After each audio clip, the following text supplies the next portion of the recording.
The Kardashians released their own personal gift guides, and we picked the most outrageous plus our favorites. Ooh, and Kylie Jenner's lip kit controversy. Did she steal her next shade? Ooh, and which fictional celebrity character made Time's list of most influential people? Well, we've got all that and more on today's DHR.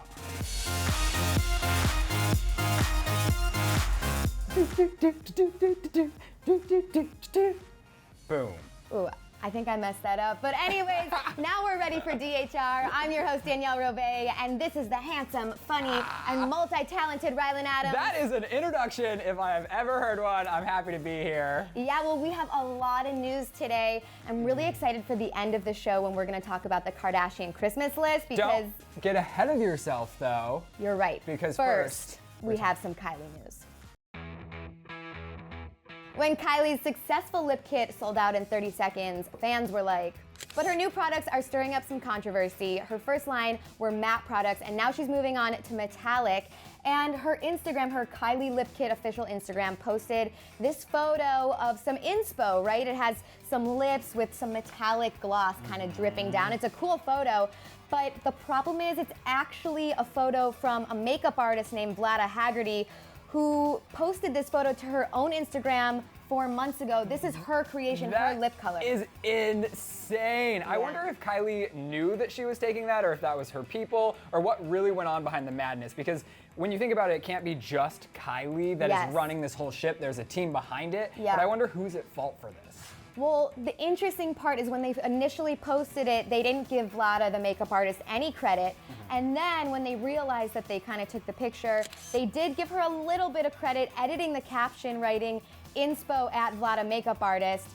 But the problem is that this makeup artist has no affiliation with the lip kit brand. She didn't grant them access to use the photo. And she said, quote, the most frustrating thing about this is that this lip kit look will be associated with lip kit by Kylie. It's very recognizable, and now I can't use it for anything else. Well, now it sucks because that is true. Everyone that's going to buy this color is going straight to Kylie. They're not going to like an unknown makeup artist. Completely. I mean, even Harper's Bazaar, who's a very well-known publication, posted the photo that Kylie posted giving Kylie credit and not the makeup artist. I would be so angry. I hope that maybe they'll be able to work out a deal with this girl where she maybe gets some back end of this, because having Kylie on your team would be amazing, but stealing from Kylie or Kylie stealing from you is kind of a situation. That's no bueno.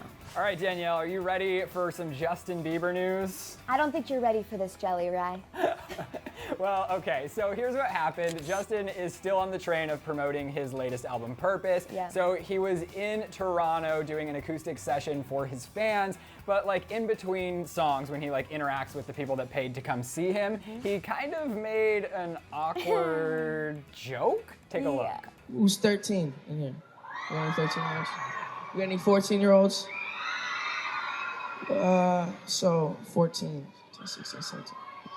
4 more years, and you're 18. Is that too much, Justin? All right, let's do it.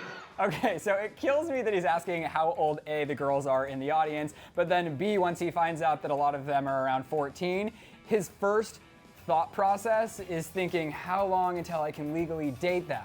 And then the best part is that he doesn't know what 14 plus 4 is, so he uses his fingers to count up. 5, 7.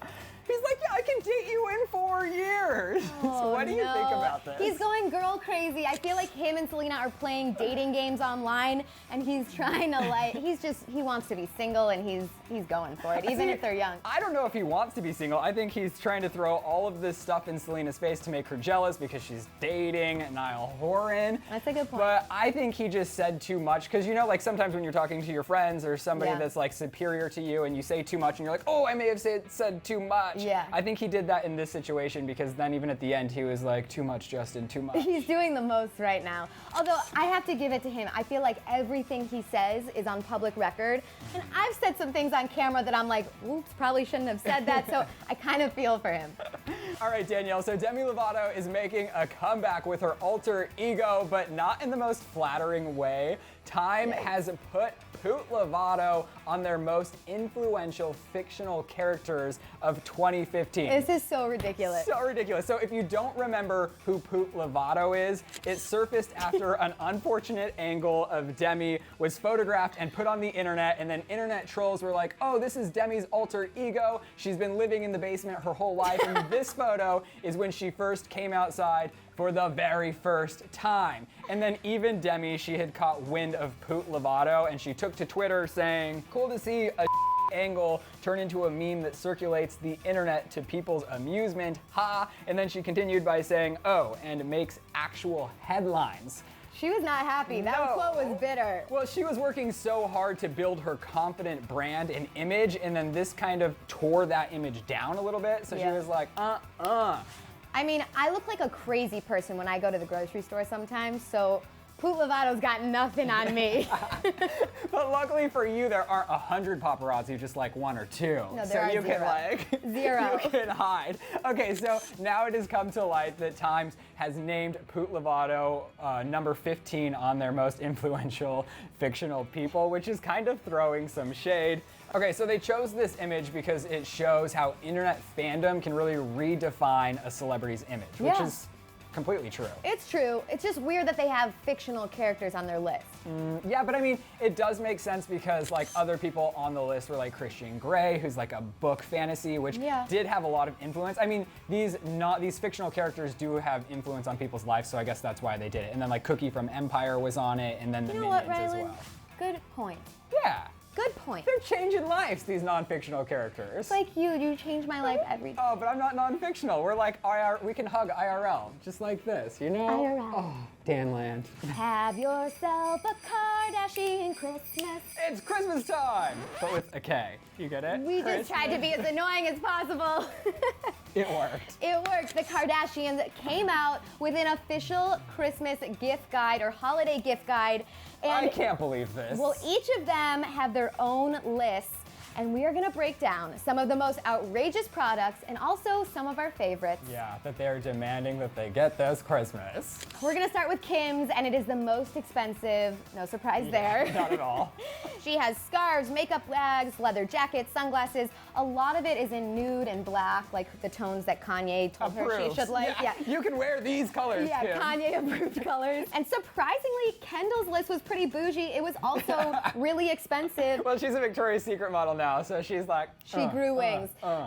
So she has a $9,000 Dolce & Gabbana pair of headphones. Oh my gosh. And she also had a Kelly Wrestler Pacific skateboard topping her Christmas list. Courtney's list was one of my favorites. She had I like all the natural products and stuff. Yeah, more reasonable, more for like the Well, general they're still public. Kardashians. I don't know if it's reasonable, but she had westward leaning sunglasses that were pretty cool for $225. Okay. She had a Swell water bottle, which is like plastic that's not dangerous for you, and that was $25. Okay. She also had some APL sneakers that are very, very cool. Okay, I like it. Khloe, Amy Schumer said it best. Khloe Kardashian is the Kardashian of the people. Her list was by far the most reasonable, although I'm gonna be honest, I didn't really like much of the stuff she had on it. But don't worry, like we said, she's still a Kardashian. It got outrageous. And she had a superfood beauty water and rose and silica and trace mineral water for $24. That's confusing to me. I don't know that I'd buy that because I don't understand what it is. I'm not sure. It sounds like a farce to me. And then Kylie says that she has a $300 printing Polaroid camera and some Anastasia Beverly Hills contour kit that made her list. Kylie's was like a little bit more urban. She had like some gold stuff. Well, she speaks to like the younger generation, which we kind of fall under, you know? Even if you don't like to think. Danielle's like, I don't fall under. I'm a 60-year-old woman, okay? And I'm a grandpa that goes to bed at like 9 p.m. So, all right, you guys, that's gonna do it for us here at the Daily Hollywood Rundown. But before we go, we have so many questions, and I have to know, do you think Kylie was really ripping off this makeup artist? Yikes. And while we're on the Kardashian tip, I want to know which gift on the Kardashian gift guide is your favorite? Which one would you want? And if it's not there, maybe just tell us what you want in general. Yeah, that's a good one. All right, thanks for watching, and we will see you guys tomorrow. Click to the left to check out Selena Gomez throw some shade at Bieber. Or click to the right to see Kendall Jenner and Gigi Hadid fight over Zayn.